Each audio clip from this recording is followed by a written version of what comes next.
अगर दोस्तों आप भी यूपीआई से ट्रांजैक्शन करते हो तो आप सभी को दोस्तों 29 मार्च को सोशल मीडिया पे कई सारे न्यूज़ देखने को मिल रहे होंगे कि अब अगर आप 2000 से ज़्यादा का ट्रांजैक्शन करते हो दोस्तों तो यहाँ पे आप सभी को कुछ चार्ज पे करने होंगे।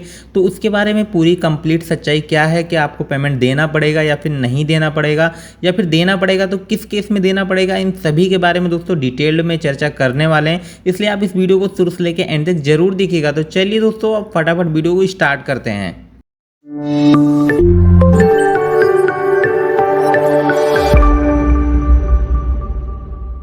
तो दोस्तों यहाँ पे देख सकते हो द इंडियन एक्सप्रेस की तरफ से एक आर्टिकल यहाँ पे छपा हुआ है, जहाँ पे आप सभी लोग देख सकते हो नीचे यहाँ पे लिखा हो no charge for customer for normal UPI payment NPCI clarify. यहाँ पे दोस्तों एनपीसीआई की तरफ से कुछ क्लेरिफिकेशन किया गया है कि किन लोगों को यूपीआई की तरफ से पेमेंट करना है, किन लोगों को नहीं करना है। नीचे आ जाते हैं दोस्तों आर्टिकल की तरफ, तो यहाँ पे देखोगे लिखा हुआ है national payment corporation of India NPCI the retail payment and settlement body on Wednesday March 29 clarified that there are no charge from bank account to be account based UPI payment which are the normal UPI payment for most people। यहाँ पे दोस्तों आप सभी को बताया जा रहा है कि यहाँ पे आप सभी को पेमेंट नहीं करना है। जो पेमेंट दोस्तों यहाँ पे किया जाएगा ये दोस्तों आप सभी को यहाँ पे बैंकों को करना होगा, यानी कि वॉलेट को क्या करना होगा। इसके बारे में दोस्तों अभी हम और डिटेल में समझने की, आसान भाषा में समझने की कोशिश करेंगे कि यहाँ पे पेमेंट हम सभी को पे करना है या फिर नहीं करना है 2000 से अधिक पेमेंट करने पे। अब यहाँ पे दोस्तों मैं थोड़ा सा इसको हिंदी में कन्वर्ट कर लेता हूँ जिससे आप सभी को समझने में आसानी हो। तो यहाँ पे मैं हिंदी को ट्रांसलेट कर लेता हूँ। यहाँ पे दोस्तों हिंदी पे कन्वर्ट हो चुका। अब यहाँ पे देखोगे खुदरा भुगतान और निपटान निकाय ने बुधवार को 29 मार्च को स्पष्ट किया है कि बैंक खाते से बैंक खाता आधारित यूपीआई भुगतान के लिए कोई भी शुल्क नहीं लिया जाएगा। सामान्य यूपीआई की तरह आप नॉर्मल तरीके से यूपीआई कर सकते हो। हालांकि यहाँ पे ये बताया गया है कि एनपीसीआई ने कहा है कि पीपीआई यानी प्रीपेड पेमेंट इंस्ट्रूमेंट मर्चेंट लेन देन के लिए इंटरचेंज चार्ज पेश किया गया है। यहाँ पे दोस्तों देखोगे पीपीआई यानी कि जो प्रीपेड पेमेंट इंस्ट्रूमेंट है उनके लिए यहाँ पे एक इंटरचेंज नाम का जो चार्ज है पेश किया गया है, लेकिन यहाँ पे ग्राहकों को किसी प्रकार से कोई शुल्क नहीं देना होगा। यहाँ पे क्लियर तरीके से यहाँ पे क्लेरिफाई किया गया है। अब यहाँ पे दोस्तों मीडिया रिपोर्ट के सुझाव के बाद स्पष्टीकरण आया है कि एनपीसीआई ने एक परिपत्र जारी किया है जिसमें कहा गया है कि वॉलेट या फिर कार्ड या फिर पीपीआई उपकरणों के माध्यम से किए गए यूपीआई लेन देन पर 1.1% का इंटरचेंज शुल्क देना होगा।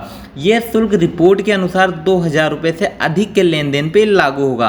अब यहाँ पे दोस्तों बात ये आती है कि जो लोग ज़्यादा मात्रा में यूपीआई करते हैं, जैसे आप यहाँ पे किसी को यूपीआई करते हैं तो उनका फ़ोन नंबर डालोगे या फिर बार कोड को स्कैन करके यहाँ पे पेमेंट करोगे, तो इस केस में दोस्तों आप सभी को पेमेंट नहीं देना होगा। तो अब सवाल ये निकल के आता है कि अगर हमें पेमेंट नहीं देना है तो ये सारी चर्चा फिर क्यों हो रही है।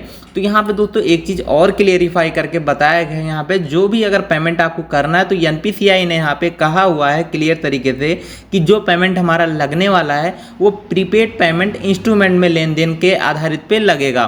साथ में इसका नेम इंटरचेंज चार्ज के नाम से इसको पेश किया गया है। अब ये किस प्रकार से हो सकता है इसके बारे में थोड़ा डिटेल में जान लेते हैं। जैसा कि दोस्तों आप सभी लोग यूपीआई करने के लिए फ़ोन पे, गूगल पे, पेटीएम वगैरह का आप लोग यूज करते हो।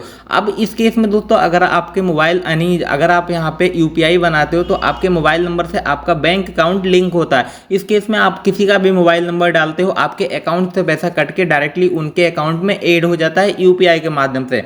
तो इस केस में दोस्तों आपको यहाँ पे पेमेंट नहीं लगेगा। अब पेमेंट कहाँ लगेगा, आसान भाषा में मैं आपको बता दूं कि पेमेंट आप सभी को यहाँ पे देना होगा। तो यहाँ पे अगर आप अपने वॉलेट में यानी फ़ोन पे का वॉलेट हो गया या फिर पेटीएम का वॉलेट हो गया या फिर गूगल पे का वॉलेट होगा, अगर वॉलेट में दोस्तों आप 2000 रुपये से अधिक का बैलेंस रखते हो, इस केस में अगर आप दुकानदार को या फिर किसी को भी स्कैन करके पेमेंट करते हो या फिर उनके वॉलेट में पैसा ट्रांसफ़र करते हो, तो इस केस में दोस्तों 2000 से अधिक के अमाउंट पे आप सभी का 1.1 का चार्ज लगने वाला है। लेकिन यहाँ पे ये चार्ज भी आपको नहीं लगने वाला।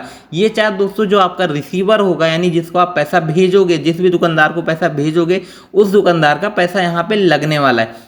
तो यहाँ पे बात ये आती है कि अगर ये पैसा लगने वाला है दोस्तों तो ये तो फिर आपका दुकानदार जिसको भी आप पेमेंट करोगे या तो वो पेमेंट रिसीव नहीं करेगा।